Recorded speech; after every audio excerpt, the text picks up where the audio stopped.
Hej til en ny podcast fra Stager Advokatfirma. Vi har valgt at kalde den Retten på Vrangen.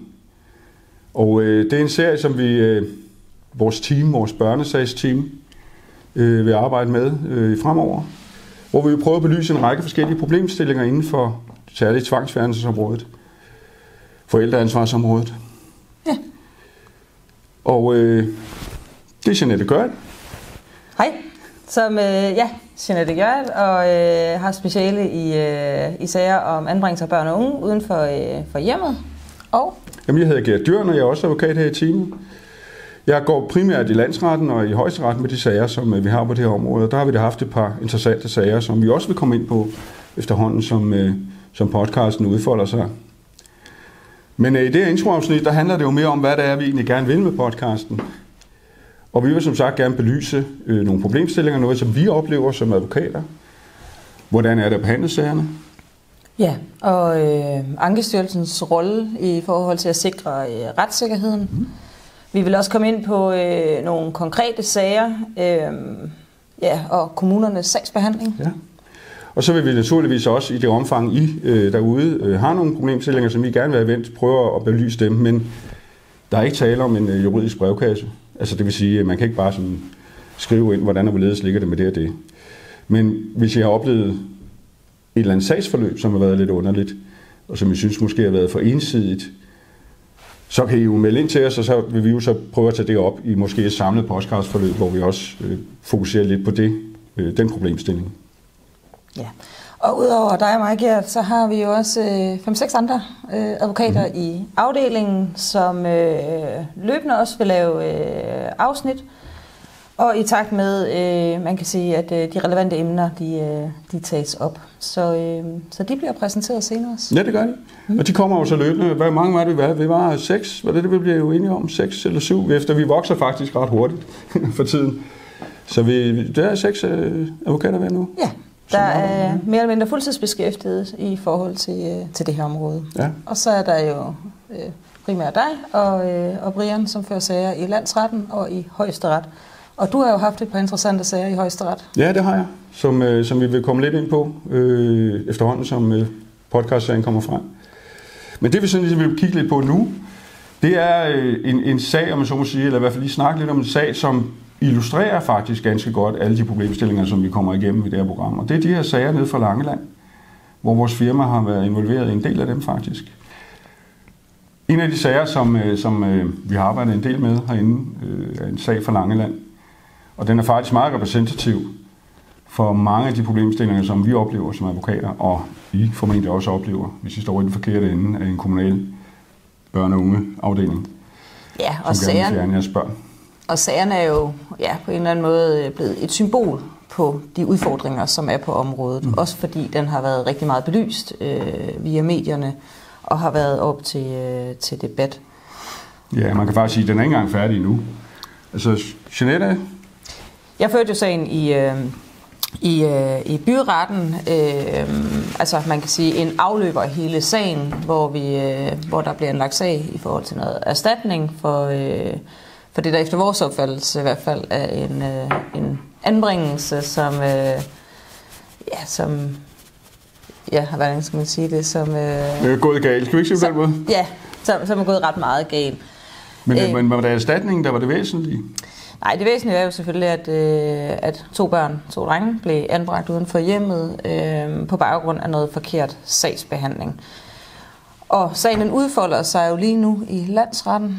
Ja, altså den blev anket til landsretten, forstået på den måde, at vi vandt den til sagen i byretten, via med, at vi fik byrettens ord for, at Langelands Kommune igennem hele sagsforløbet havde handlet det, man kalder kulpøst, altså uagtsomt. De havde ikke gjort, hvad de skulle, for at sige det rent ud. Overset en del regler. Det fik vi sådan set ord for. Men vi fik ikke nogen erstatning, fordi man mente, at det kan godt være, at de ikke havde overholdt reglerne, men de regler, altså den måde, de har gjort det på, havde ikke været tilstrækkeligt ikke været groft nok, ja, til at det ville udløse en erstatning. Og det medførte så, at vi ankede sagen. Ja. Så den skal nu køre i landsretten. Og så møder vi jo et andet problem, det kan vi ikke rigtig gå noget ved, men det er sagsbehandlingstiden, fordi vi skal i landsretten til juni 2027. Ja, Det er jo næsten til at græde af. Ja, og udover at vi ved, at der er sådan mange, der afventer, fordi den er meget principiel, så gør vi jo også selv. Og det handler jo lidt om, at når man har været udsat for den her sagsbehandling, kan man så på en eller anden måde få noget oprejsning. Og kommunerne har de overhovedet noget på spil, når de bryder med sagsbehandling.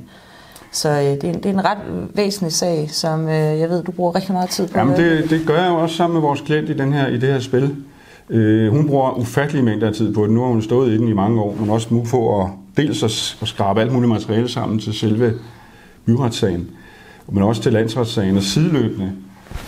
Ja, efter vi var i byretten, så viser det så, at klienten så flytter til Odense med sine børn, og i den forbindelse så gør Langeland Kommune stort set det samme, som de lige er blevet dømt for, og uforsvarligt, i forhold til ud til kommunen. Altså bygger en masse indberetninger på de her mellemkommunale underretninger til Odense på forkerte oplysninger, simpelthen det. Så klienten valgte at politianmelde kommunen, nogle folk i kommunen, de sidder nogle enkelte sagsbehandlere. Og det kører sig sideløbende, og der udfolder klienten jo også ekstreme energi og arbejde på at tilrettelægge sagen, så politiet forstår, hvad der foregår. Og det er jo det, der er udfordringen også meget i de her sager. Det er, at vi har jo rigtig mange, der også forespørger om, kan man ikke anmelde det her til politiet? Mm. Og når man gør det, så oplever man jo, at politiet, de tager det jo ikke sådan rigtig alvorligt. Og de har også svært ved at forstå de mekanismer, der gør sig gældende. Og der er jo meget, meget høj tillid til, når myndigheder de skriver noget og her i kommunerne. Så på den måde er sagen også rigtig, rigtig spændende, om der bliver rejst en straffesag på baggrund af det her. Altså, der er jo nok en grund til, at vi har rigtig få sager i Danmark omkring, hvad kan man kalde det, magtmisbrug og embedsmisbrug i forvaltningen. Simpelthen fordi, at det er uhyggeligt svært at trænge igennem. Bevismæssigt er det, de har gjort, er det gjort bevidst for at forringe noget, eller er det bare fordi vurderingerne er været forkerte? Det er jo et spørgsmål, som man skal ind og bevise.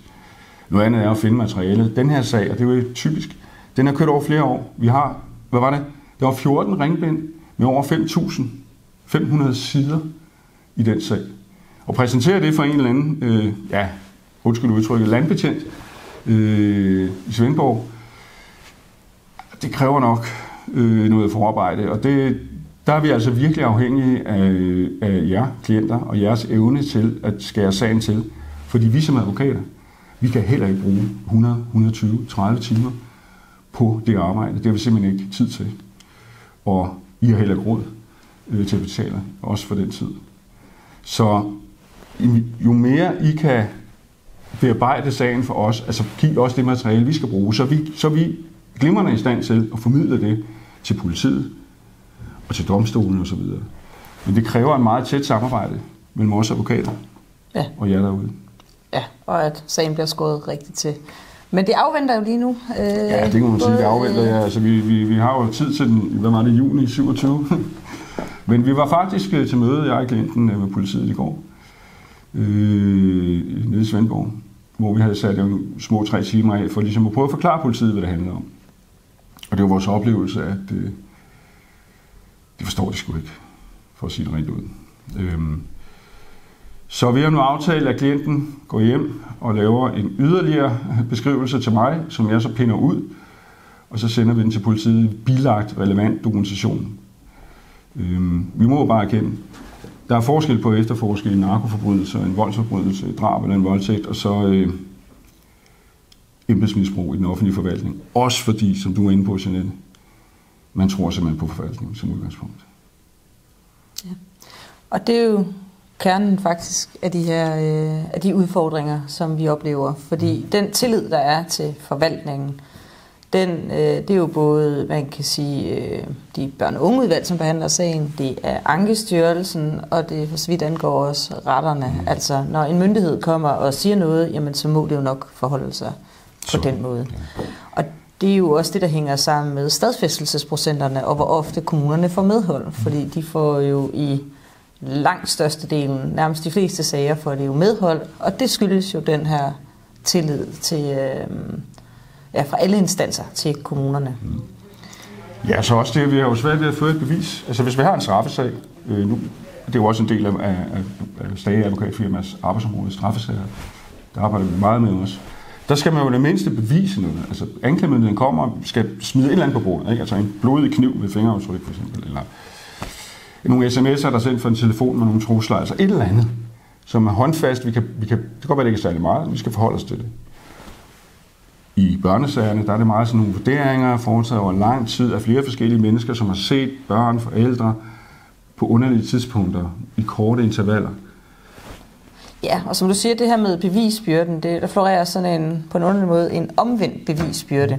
Hvis kommunen beskylder en mor for at være borderline, skizofren, og det baserer sig på en sagsbehandlers vurdering, som en sagsbehandler jo ikke kan, så er det faktisk op til klienten at bevise, at man ikke er borderline eller skizofren og skal rende til lægen og ligesom få en masse dokumentation.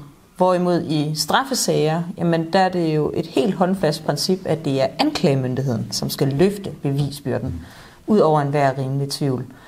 Så der er sådan en stor forskel på den måde, man fører sagerne på. Det føles i hvert fald som om, der er omvendt bevisbyrde. Ja. Og så er der det der med vidner. Altså i straffesager, der kan man jo få vidner ind og sige, du så, og du hørte det og det, og så videre. Det kan vi ikke i de her sager. De bliver som regel berammet. Når vi har en sag, der har været igennem børne- og ungevalget, der er forældrene jo inde. Ankestyrelsen, der er forældrene inde, ingen andre. Og så i retten, der er forældrene også inde. Ja. Men ingen vidner ud over det. Og det kunne simpelthen være dagplejemøder, man kunne være interessant at få ind, fordi de måske har fortalt eller ytret et eller andet. Eller de her psykologer, som har lavet de her psykologiske vurderinger på forældrene. Der er der nogle, jeg kunne da godt tænke mig at stille nogle af de her psykologer nogle kontraspørgsmål.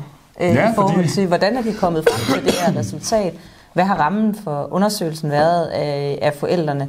Så det her med, at psykologerne jo heller ikke skal stå rigtigt til ansvar, det skal man jo i straffesager. Der kan man jo indkalde eksperter til ligesom at sige, hvordan, og stille sig kritisk i forhold til, hvordan er det her materiale udarbejdet.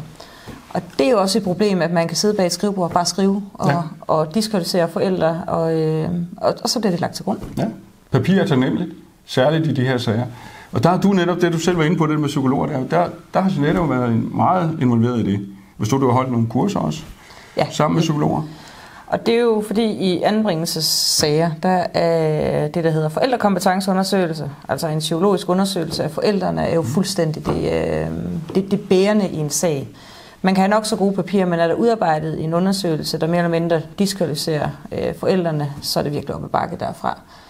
Men de her psykologundersøgelser, de indeholder jo også fejl. Det er jo også baseret sig på en enkelt psykolog, uden at man kan sige altid, at garantibestemmelserne er overholdt, eller de psykologiske metoder er korrekte. Der bruger man sådan tvivlsomme testmetoder.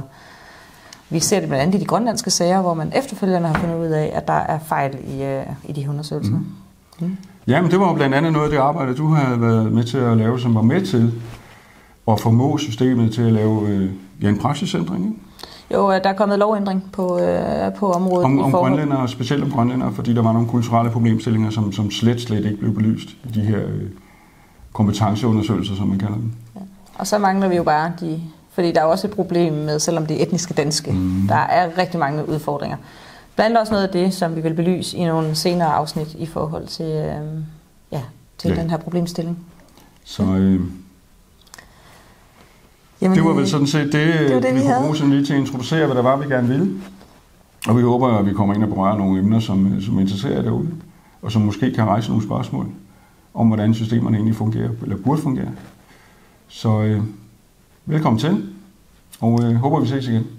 Ja, og det var anden afsnit af Retten på Vrangen. Det var første afsnit af Retten på Vrangen. Ja.